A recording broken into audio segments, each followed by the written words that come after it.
Mamta, welcome to the podcast. Thank you so much, Daniel, for having me. I am excited about our conversation. You've had a kind of an interesting transition. You started in traditional healthcare, working as a physician, and had some burnout and made a pretty big shift into starting your own integrative medicine practice.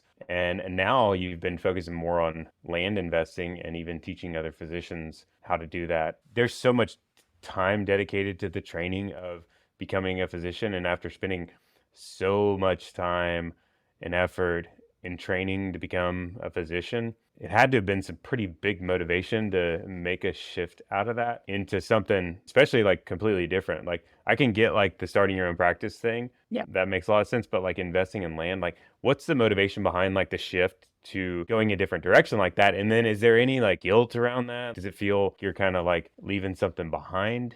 Yeah, that's a great question. And in fact, you have summarized it so well, Daniel. This journey has been long. Getting into medicine, first of all, is not easy. And after all that struggle, getting into medicine, finishing the training, and I finished my residency in 2012, like exactly 11 years ago.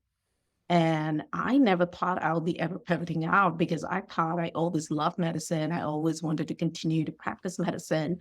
Just being a attending physician, have a boring job, and Mhm. just live in a town where I like, initially moved to, and then just live in a beautiful house. And then that's how life would be. But as life changes, right?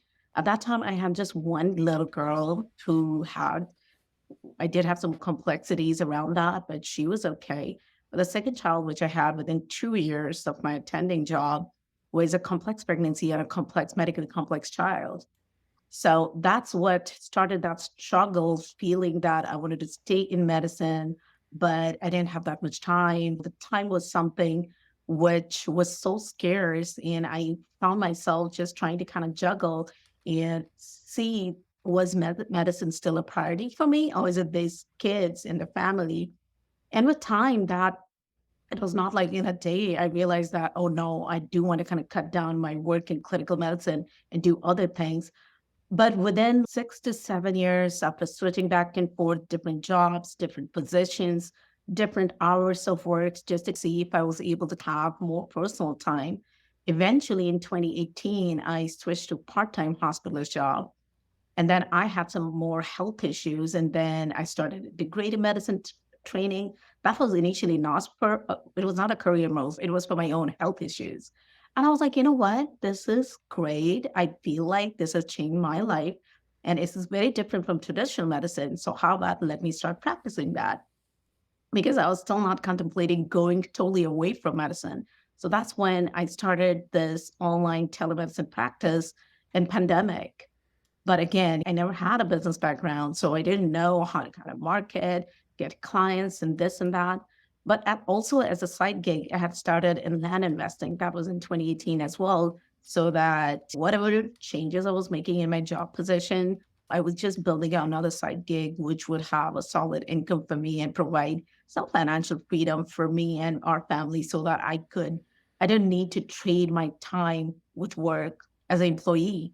So that's when I realized that even though now the traditional medicine was gone, and now the two things which were left was this integrative medicine and the land investing. And I was trying to work on both. And I realized that with land investing, I was able to get results faster. And I started to develop team around it. That business just continued to grow. And integrative medicine, not necessarily, it's just different business, right? So I started to just face those struggles of business owner, like how to run this business. And I kept on learning the skills on the real estate side, which I kept on implementing. And it seemed like at one point I had to choose. And this was basically actually in February 2023 this year. I was like, you know what? I cannot just keep on doing these two things. Nothing is making sense. A lot of physicians were interested in learning land investing. At that time, I made this hard decision that I'm not going to pursue integrative medicine at this point. At one point, that's still a possibility. But right now, I just want to focus on the real estate because this is not just a freedom for me for right now. It's for my own future, my kids, for the next generation freedom as well. It was a little bit of hard decision to make, but I really think for with all my past years, of slowly just going into that road less traveled, I think I was almost getting to the point where I was conscious and I just made a decision that, okay, I don't have to keep on doing the things which is just expected out of me just because I'm a physician.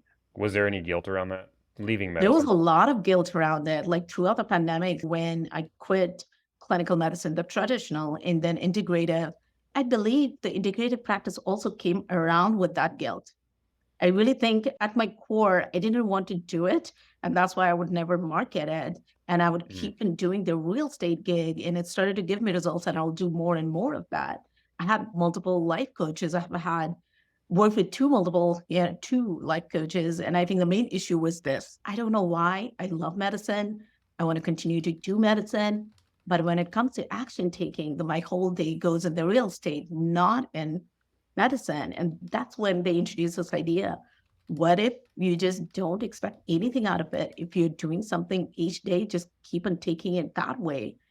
And there were a few instances when a lot of my friends who had met in the virtual world after the pandemic, we started to meet face to face, and they started to say or notice that it seems like you get very excited when you talk about land investing, but I don't notice that excitement in the integrative space, which was something which was eye opening for me, which made me go back and rethink why is that? Or is that even true? And then I realized that, yeah, I mean, I do really feel a lot more passionate about plant investing now, that integrative medicine. And that was eye opening for me.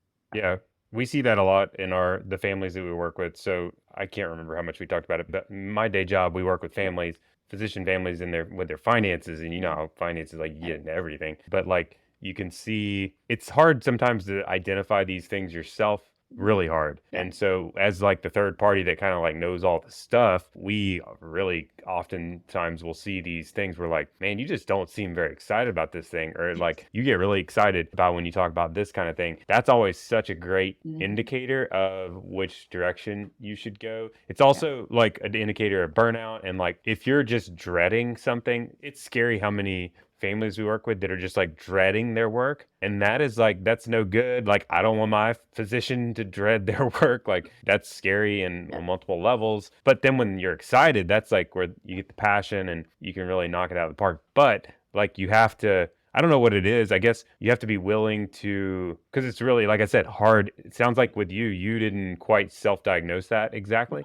No, I didn't. But one other thing, you're right, like, on the same pod, when I decided like in January, I was like, you know what, let me look at some PRN job opportunities. And I was working as a hospitalist before. That meant my shifts were going to be 12-hour shifts. And then I started to interview at some places. And then I started to imagine how it would feel to wake up at 5 o'clock, get ready and leave at 6 o'clock, and then be at work all day and come back at around 7:30. Gosh, I couldn't just digest that. I was like, I don't want to be in that situation. I just don't want that. Like, I really do not like that. So, coming from both places, when other people started telling me, hey, you seem to get too excited when you talk about land investing. And I realized that I'm not too excited about these PRN opportunities at all. And Mhm. that's when it was just kind of so clear. I was like, even though I have worked so hard for medicine, but it's just so clear as day and night that I do not, even though I love that clinical part of the patient and doctor relationship, but again, it's just no way possible other than me practicing on my own terms, which I don't have time for right now. Yeah, when you have the other thing is when your time, you mentioned earlier, like Yeah. your time was so scarce, it's almost compounds it, I think, when the time is limited to be able to self-diagnose things on top of the fact that you don't even have any time to like look Yeah. for opportunities or Oh, whatever. yes. It, Yes. it makes you almost more stuck when you're, so Hmm. that's the challenge is like you get in these hospital, you were in hospitals, right? That was my last job. Yeah, so that's like all in, and then you got nothing left in the tank when you get home. So it's like, how do you make a big shift if it's Mhm. burning you out with you when you have no gas Yeah. left in the tank? Did you had some outside things that prompted you to kind of make that shift, or you were able to kind of take some part-time gigs and that kind of thing? Is that was your shift a little bit slower? It was very slow as I could have, Mm, because I definitely wanted to give myself enough time to think. So between jobs, I had taken some time off. I was a nighttime nocturnist before, then hospitalist, even though I was part-time. So I know for physicians when anybody's working full-time all the time, they don't have time at all. Mm, But since I had taken breaks in between jobs, I was taking part-time jobs. So I had like 1 week of like a lot of work, 80 plus hours of work, but 3 weeks were off. I did have a little bit of time, way more than compared to anyone else would have, to kind of ponder and go through that and create a plan which worked for me and my needs and our family. It mm. was very personalized thing. I don't think anybody talks about, like, it's very hard to kind of have these kind of conversations of pivoting, especially in the physician world, because it's just so hard to get into. And even that thought, nobody entertains to leave or have life on your terms. Like nobody entertains that thought for long enough. Yeah, it's like you don't have anybody to talk to, Yeah. and it's difficult to figure out yourself when Yeah. you're just talking to yourself or Yeah. Googling online or Yes. whatever. So who did you talk to about it? Well, who were some of the people that you were able to talk to? Because I mean, like I can imagine, your spouse or close friends, but like the challenge there is like maybe they don't have the expertise exactly, or like your certain relationships are kind of like your yes people, like they just try to build you up. So it But was very slow transition, and I was just being open to the idea that I could be somebody who is not practicing traditional medicine in the virtual world, just being an physician entrepreneur. And I really think not necessarily talking to somebody, but seeing different role models during this pandemic when we were not able to meet in person, but there were multiple virtual groups out there where I could see and connect virtually with a lot of other physician entrepreneurs mhm, who were not necessarily leaving the medicine per se right away, but we're starting the side gigs, we're being more successful, we're able to cut down their hours at their clinical role. I really think that was something which made it possible for me to even think that that's a possibility for me. And after seeing that, I was just kind of open to that idea. It took a long time to kind of think that, oh, okay, it's good for them. Like they were mhm. able to do it. Like it's not going to be possible for me. But after just seeing different examples again and again in different arena, even though nobody was in land investing, but other kind of investment or Yeah. even non-investing, other things. So I was like, you know what? If they can do it, then all I have to do is just persist and continue to practice what I know. Time is what is going to compound things. And that's what was kind of motivational for me to kind of so that I could just pursue this. Yeah, it was like a mindset Yes, mindset it was way more shift. than mindset. It was not like a day decision where I decided, oh, I'm going to be an investor. No, it Tomorrow. was it was a very slow transition, which I Right, could take. It was not a overnight. I wish it was overnight. Then right. it would have saved me that many years of pain and agony, and then not knowing what should I do? Should I even leave medicine? But why? These kind of things. But I'm glad that I went through that process, and now I feel very comfortable and at ease of whatever choices I've made in my life. Param, thanks for joining me on the podcast today. I'm so excited to be on here, Daniel. Yeah. So you're a practicing radiologist. You've been doing that, what is it, 20 years now? It's 13 years since I've been out of training, and I worked full time for the first 10 years. And then the last 3 years, I've been a day a week or less in medicine at this point. Gotcha. So yeah, still practicing 1 day a week as a radiologist. And your bigger professional endeavors here lately, you're getting into real estate. And I know you've built your own real estate portfolio, but have also started helping others with real estate and have built several businesses to kind of support all this.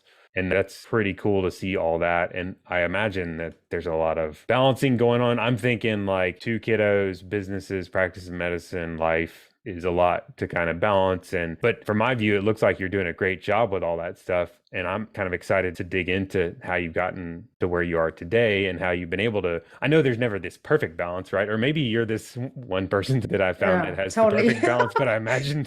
The last person. No, you're absolutely right, Danielle. So it wasn't the plan, right? This wasn't the intended direction. When I got out of training, I got these amazing jobs as a radiologist. I'm a high income earner. It was the definition of success that I'd had for years, where I had the $1 million house, I had the 12 weeks vacation negotiated, and everything was going good.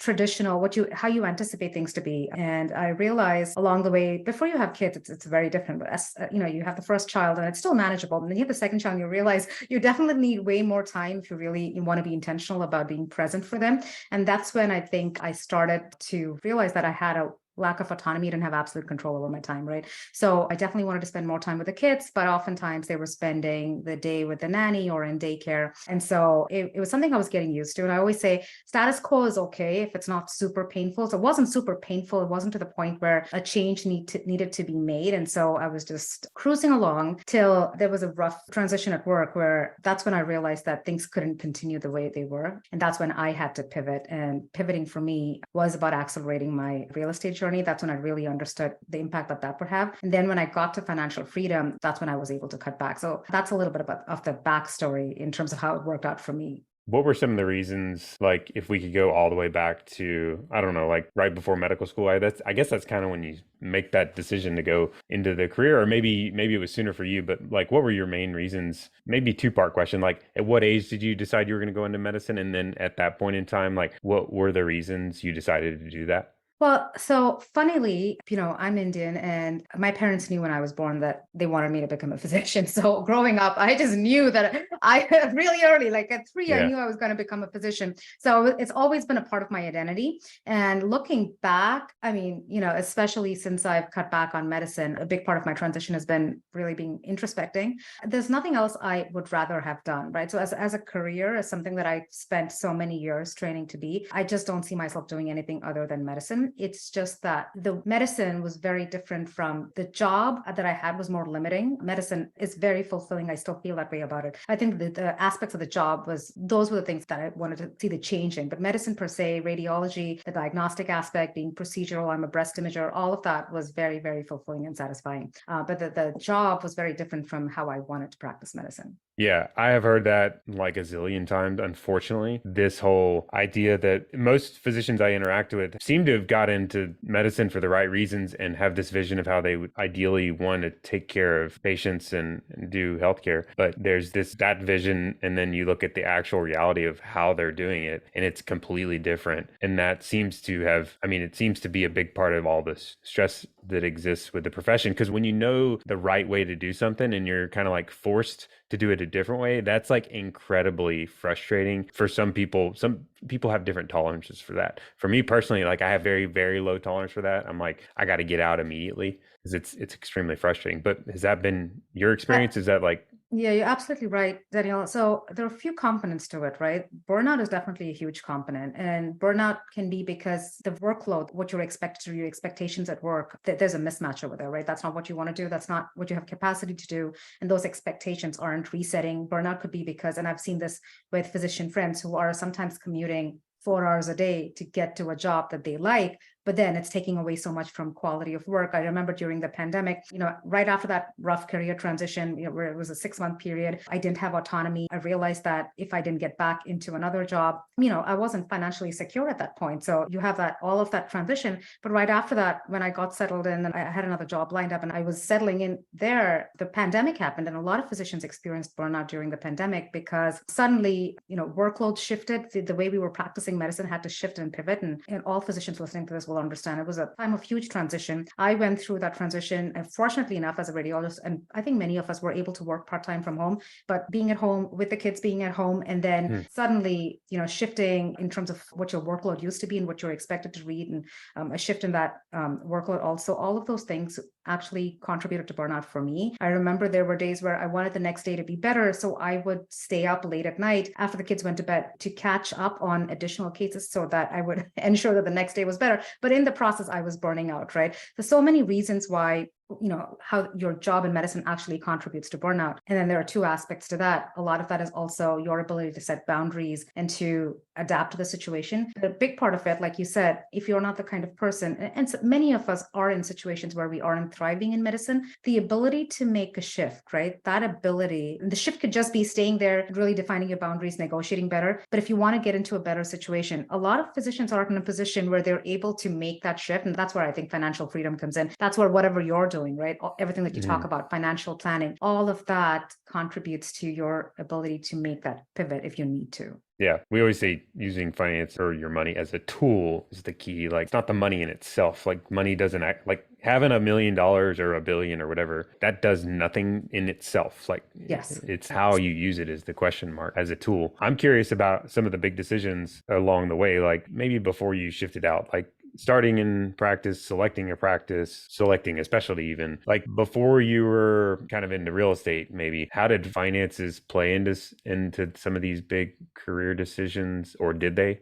To some extent, they did. I wouldn't say finances per se. I would say more lifestyle, because I did decide to go into radiology, which is one of the lifestyle subspecialties in medicine. I did decide to pick breast imaging, which again is a better lifestyle choice, because oftentimes you have the ability to say, I don't want to do weekends, I don't want to work overnight. So you do have that ability. I think that was an intentional choice. It's also something that I was really good at, and that helped. But I think looking back, having that time for my family and being able to balance it, like you said, how do you balance it? How are you supposed to balance it if you're one person and you are full-time in multiple things, right? So it's not possible. And so if you don't have that freedom of time, then everything else falls apart. So I think I've been very intentional from the beginning about the choices I made. But even with those choices, I realized that I wasn't really where I needed to be. And, people ask me all the time, how did you pivot from medicine to real estate? I don't think that's what happened. And I think this is the core of what you speak to also, Daniel. When you're making money, as a physician, as any kind of professional, anyone who's making money, you need to be investing it, because if you aren't investing it, then you're constantly trading your time for money, but you want your money to be making money for you. And for me, real estate was just that vehicle. It was just a vehicle I chose to really make my money work harder for me, essentially. That's essentially it. And the rest of it was just a passion project. It started off as, okay, I want to talk about this because you know this, Danielle, I've listened to your podcast and the topics you pick, right?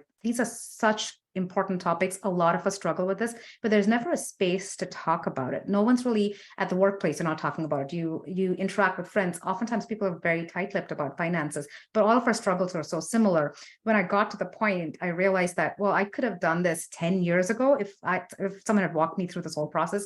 And so it was just a question of talking to people about, hey, what are you doing with your money? How are you investing it? Because if we're not intentional about it, we're going to land up somewhere where we don't want to be. Do you think financial literacy was a big part of it? So I don't think there's ever a focus on financial literacy, right? So right now, listening to your podcast, there are so many people talking about it. I think 2010, when I came out of fellowship, I think it was a different world back there. I don't think there were so many people talking about all of this. I don't think it was part of our curriculum in school. It's not something we talked about as a family, especially if you're a physician. The understanding is that your income in medicine is your financial security, which is completely not true, because that job is not in your control, and therefore that income is not in your control. And you're trading your time for money, right? If you don't put the time in, you're not getting the money. So financial literacy is important, but there really isn't a focus on it in school, in families, in our circles. And so I had mentors who taught me what they knew, which kind of got me started. So 2014, I got my first rental. I got a couple of rentals along the way, but I didn't really know what I was doing with them entirely, right? I was somewhat financial literate and people taught me what they knew, but there was so much more to learn. And as soon as I learned that, I was able to pivot. So financial literacy is absolutely imperative, for anyone, right? But there aren't really conversations about it. And I would say 15 years ago, the resources weren't there. I think it's easier now if you want to go in and read blogs and understand. But that's where having someone assist you with the planning, or maybe I think mentoring and coaching in that space is so helpful, because just listening to things here and there, it's kind of hard to have a systemized roadmap, right? So if you have someone who can actually look at things holistically and help you build that roadmap, I think that's really important. Yeah, I know you're probably you've experienced it on both ends. You were saying like you had a mentor, and I imagine, we haven't talked about this yet, but I imagine you've kind of experienced it on the other end of being the mentor or helping someone kind of learn or make a plan or whatever. I've experienced that working with families. It's like the light bulb goes off, or it's like connecting financial literacy to like your ability to enjoy time with family, or like, there's a lot of different ways this kind of plays out. But like one thing I have noticed is similarity to a lot of these people like you that have had success here is that there's some component of another person that helped them kind of like get over the hurdle. In other words, it's really difficult or maybe impossible to go at it alone. I think so, Daniel. I remember one of my colleagues at my first job out of fellowship. He was a third generation real estate investor, and he kind of got me started. He connected me to his team. He told me how to invest in the stock market. He told me what to do with real estate. And I think if he hadn't really guided me, and I would teach him breast MR, which was something he was learning on the go. He hadn't actually trained to do it. And so he taught me how to invest in the stock market and real estate. And I don't think I'd be here if I hadn't had the perspective shift that I had because of interacting with him, right? And so that's what oftentimes, and you understand this, right? What we're doing is we're just presenting people with multiple different options. So they have different perspectives to pick from. So, and they're more intentional about what matters to them. And it's not a one size fits all, but really being able to see what your options are is really important. And I think having someone who kind of shifted that perspective for me and got me started. If I hadn't seen the impact that that $150,000 property had over 6 years, I would never have taken the step to really accelerate when I did, right? And so I think it's really important at having those people at the right time. The earlier, the better, because then you have the compounding effect of time.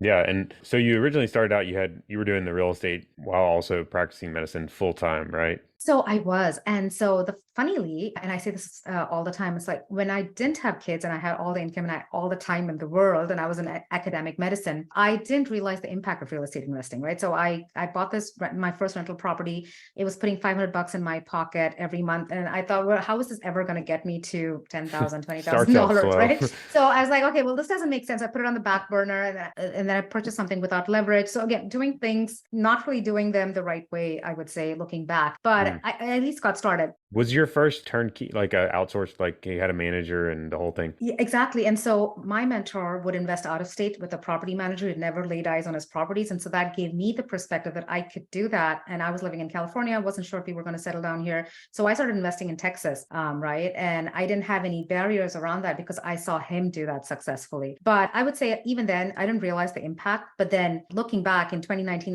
like I said, status quo is fine. As long as everything, you're sailing, it's okay. But when I had that crash, that's when I looked around and I was like, okay, so what's my stock portfolio looking like? What does real estate look like? And then I saw that with a third of my money in real estate, I was getting twice as much in passive income, because at that point I was thinking, what about passive income, right? So what if I don't go to work tomorrow? What happens to my family? And that was like the light bulb moment for me. Like, so 6 times the passive income. Why is that? And then that's when I learned about the 4% safe withdrawal rate. And I was like, wow, I need to have 2.5 million in my retirement accounts if I want to pull out $100,000. With real estate, it was like, a fraction of that invested in real estate, even doing what I was doing, which was just buying them turnkey, keeping them super passive and having someone manage it. I could get to that point so much faster. But then along the way, I learned so many other strategies, for high income professionals, we're paying multiple 6 figures in taxes. There are ways that, depending on what you invest in, right? Short-term rentals, you may be able to, some of our members shelter $500,000 of income from taxes just by virtue of investing in short-term rentals. So many different ways to do it. That's when I accelerated. But yes, when I was doing that, I was still working full time. And that was during the pandemic, right? So the kids were home, I'm working full time. And I was still able to get to financial freedom within a year. My plan was a 3-year plan. I got it within a year just because of getting more literate in terms of, okay, what is this and what can I do and how can I accelerate? So I say I did it when I was working full time and I had 2 kids during the pandemic. I didn't really do it when I had all the time in the world and, didn't have kids. So a lot of that has to do with the fact that, when your mindset shifts, that's when you're able to do it. When you have those different perspectives, when you have the knowledge in terms of what you can do with it. Ronnie, welcome to the podcast. Thank you. I'm so excited to be here. Yeah. I don't know if you've seen this, but it feels like there's a lot of interest in the physician circles in real estate. Have you kind of felt that, or maybe a growing interest or greater interest? Or has it always been this way that there's been an interest? I think over the last 3 years, Especially. there's definitely been an increase. And I think it has a lot to do with physicians always thinking that yes, we're treated terribly and there's no respect anymore. And our salaries keep going down and reimbursement is down and administrators are telling us what to do. But we always had a sense of job security. And COVID proved that wrong. COVID proved that physicians, even during a pandemic, can be let go. Their hours can be cut, their salaries cut. They can be told, you have to go in to see this patient that has an incredibly infectious disease and you might die.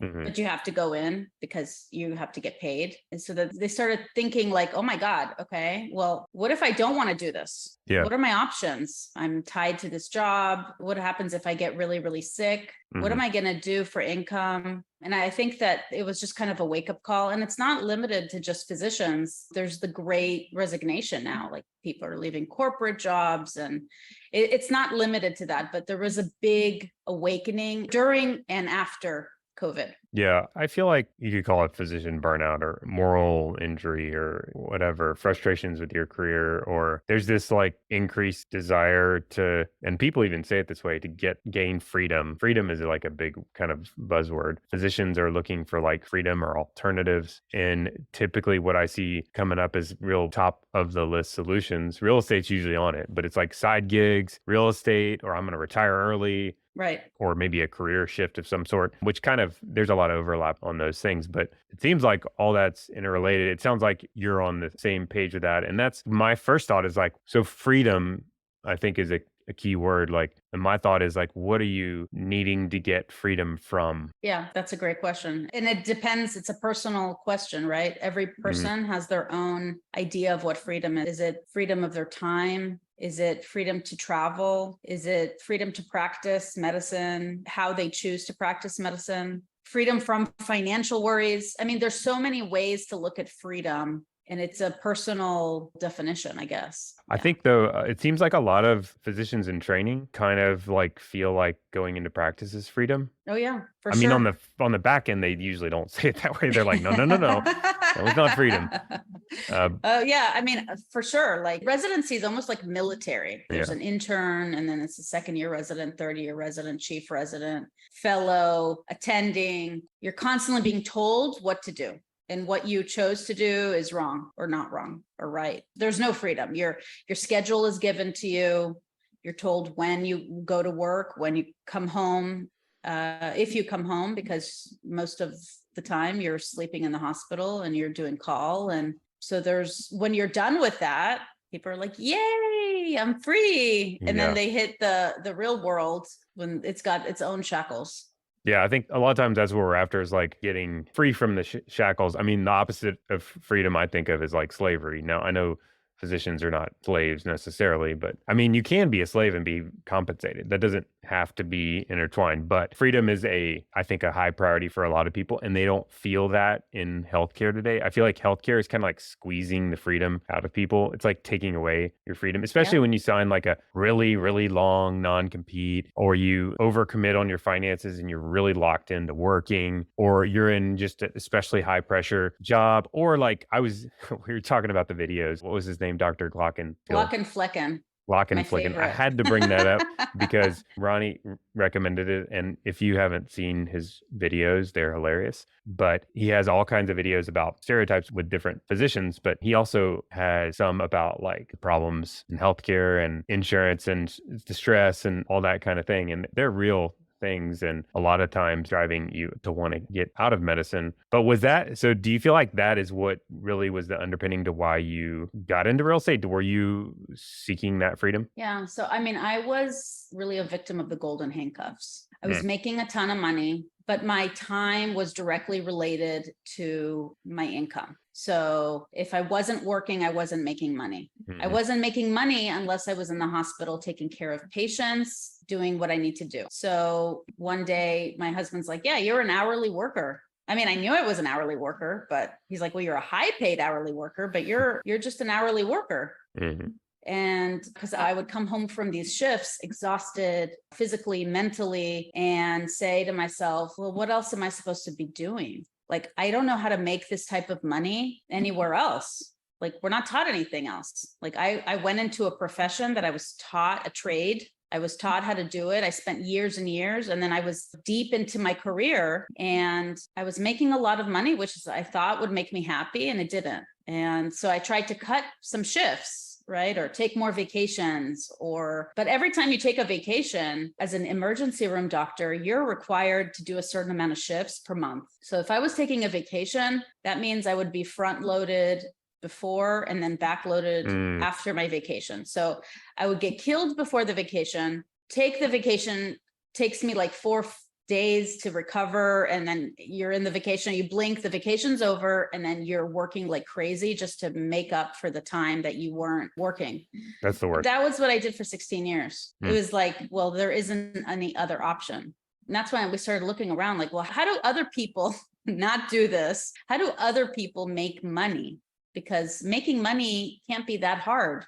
And really, with this journey that I've been through, I realized that my mindset has switched from scarcity to abundance. And it's actually easy to make money if you know where to look and what to do and how to do it. So really, the first switch is mindset, and the second switch is education. Yeah. So more money did not make you happy. I think that's important to Yeah. reemphasize. When you started, I don't know, earlier in your career, did you think more money was going to make you happy? I just thought if I was going to make a ton of money, I could work less for the same amount of money. So I kept saying like, okay, now I'm working 17, 18 shifts a month.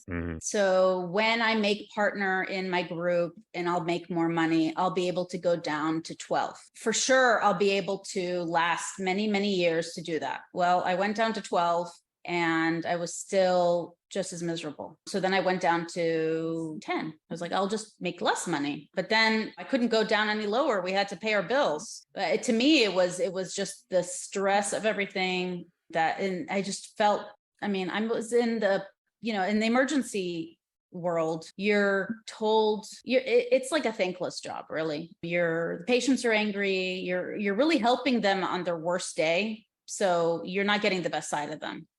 It's a high stress. The consultants are angry with you.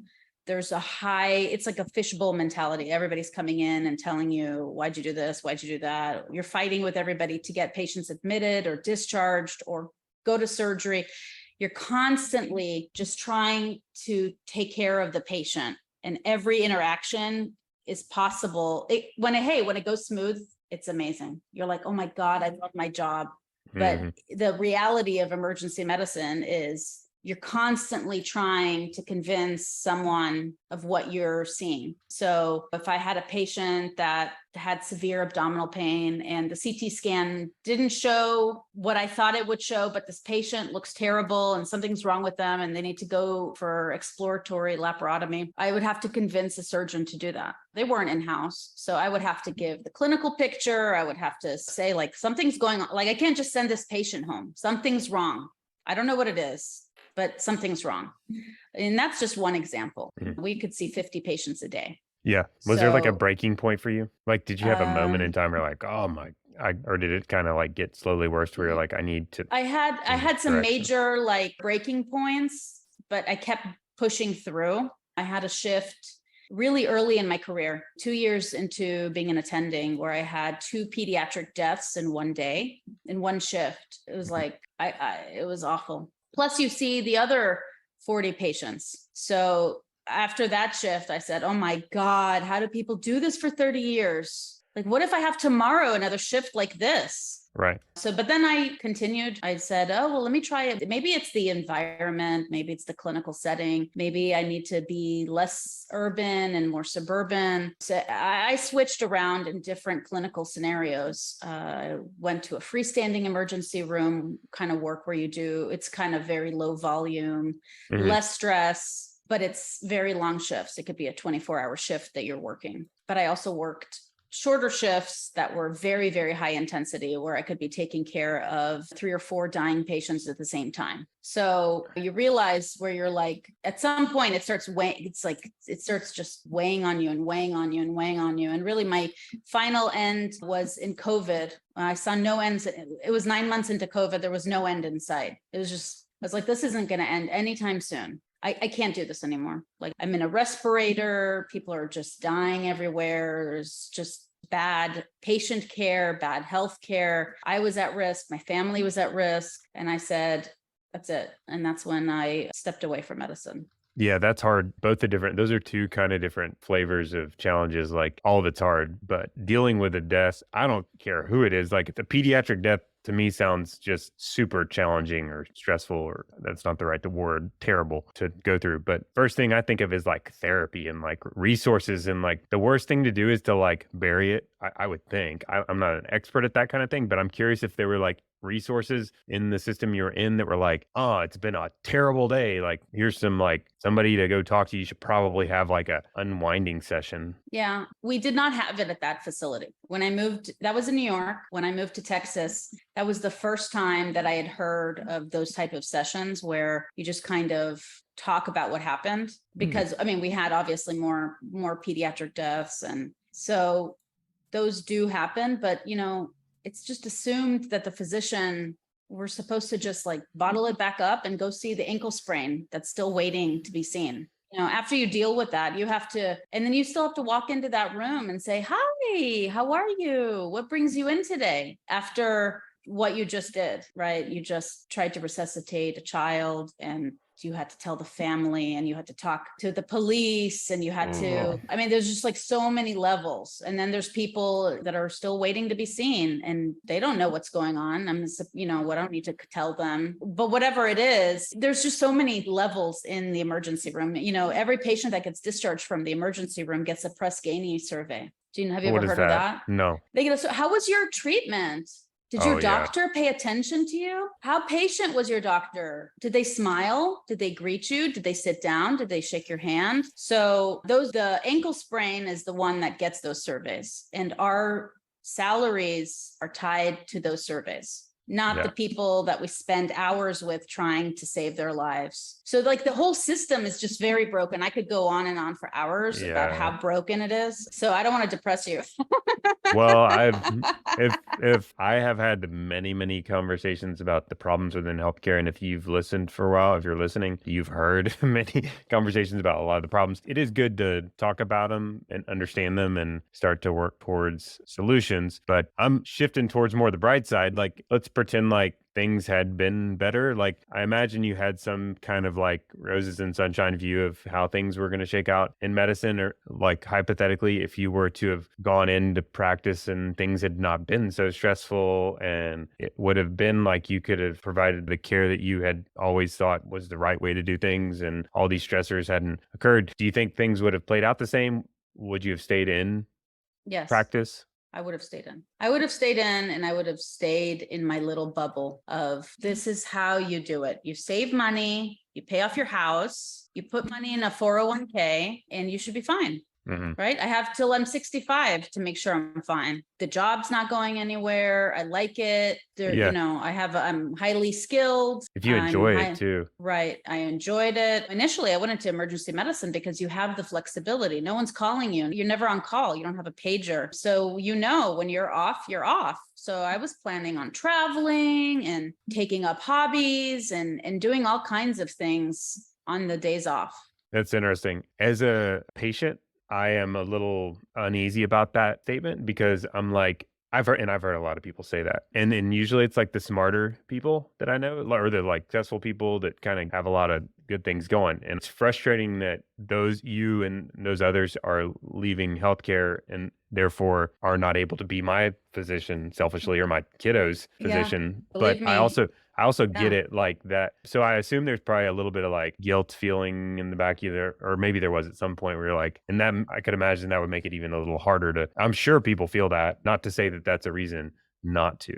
I'm guessing that was a factor as well. I'll tell you, first of all, I am very scared of when I am older, who will take care of me? Who's going to be in the emergency room? Who's going to be in the hospitals? It's not going to be physicians. There's going to be nurse practitioners. There's going to be PAs, the physicians. I don't know who's the supervising doctor going to be. There's going to be there's already a shortage of doctors, but it is going to be really, really bad unless we find some AI that takes over, but it's going to be awful. Do I have guilt about leaving? No, I took care of so many people, and I've saved so many lives, and I was amazing. And I put my heart and soul into it. I don't feel guilty about completing that chapter in my life. And now I help people in another way. Before I help them in their life emergencies, with their wellness, with their health. Now I'm doing it with their wealth. I'm helping them with their finances. I'm giving them options that they've never learned about. And they're just as scared.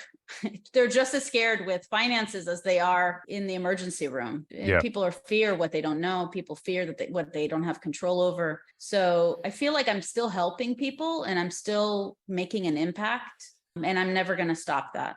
Yeah, and I think a lot of people, that's good that you were able to get to that point. I think a lot of people stay in a painful situation because of the guilt, and that's like unhealthy in itself. And then they forget about that whole, like, they've served patients for years and years and years, and it's a huge deal that in itself. And at some point, the other thing too, so the brighter view, or at least my brighter view of that problem I just pointed out, like, I think the more people that leave like you have, or that like call somebody out, or like do something about it, the more somebody's going to wake up, or more likely somebody's going to wake up or do something different. So this is a good thing. Like, you can't just like go with the status quo and like give into the guilt, because that doesn't do anything about the problem. It really actually compounds it. And so hopefully things start to change. I think they are starting to change, and it's a slow progression. But yeah, in real estate too, you can help people in that regard. You can help people in a million different ways. And I think most physicians got into practice to help people for the right reasons. But you don't, like you're saying, you can help people with their finances and gaining freedom from whatever it might be to them. Was that like a huge transition? I feel like some people are intimidated by that, or I see that in people, the idea of going from medicine to financial. Well, if you just say, I never said I'm going to wake up and I'm going to be a finance expert. I'm going to learn private equity.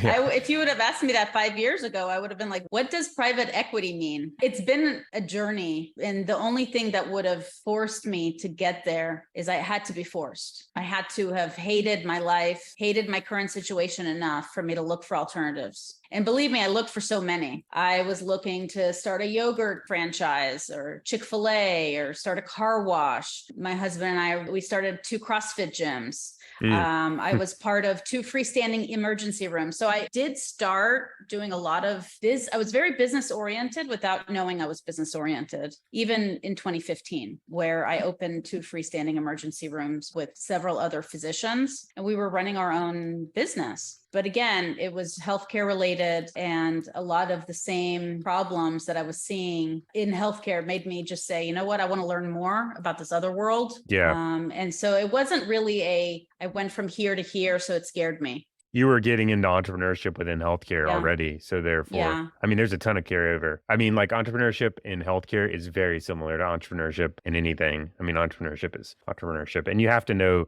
finances or have some level of financial literacy, in my opinion, to be in business, or at least it forces you to focus on that a little bit more than, I mean, in healthcare, you can kind of not pay attention to the economics and the financial aspects. And so you were already in that. So why didn't you have a million CrossFit gyms? So what about like the freestanding ERs and I guess you already mentioned that, like, the issue with those is it was kind of pulling you back into the healthcare related issues, but I'm curious about the other. Yeah, I still own them. I still own my freestanding ERs, but they have their own issues where there's all kinds of healthcare reform regarding reimbursement and insurance declining freestanding emergency rooms and not paying bills. And so there's their own like healthcare related issues regarding that business. So to me right now, I'm staying away from They're like headache. healthcare related businesses. It's just so highly just scrutinized, regulated. And I don't invest in hospitals. I don't invest in even healthcare related real estate. That's interesting. I'm just avoiding that whole sector. Yep. In terms of the CrossFit gyms, COVID killed the gym business. We had to shut down. So those businesses really dwindled because we had to turn away our clients, and then we had to rebuild everything back. I mean, it was not fun. Yeah. So even though we thought like, hey, we got some diversification in entrepreneurial businesses, it really wasn't enough diversification. But it was enough for me to say, we have enough money coming in for me to leave medicine. We had diversified into real estate, that sector had still continued to provide, that I was able to say, okay, I'm leaving medicine, and then we'll figure the rest out.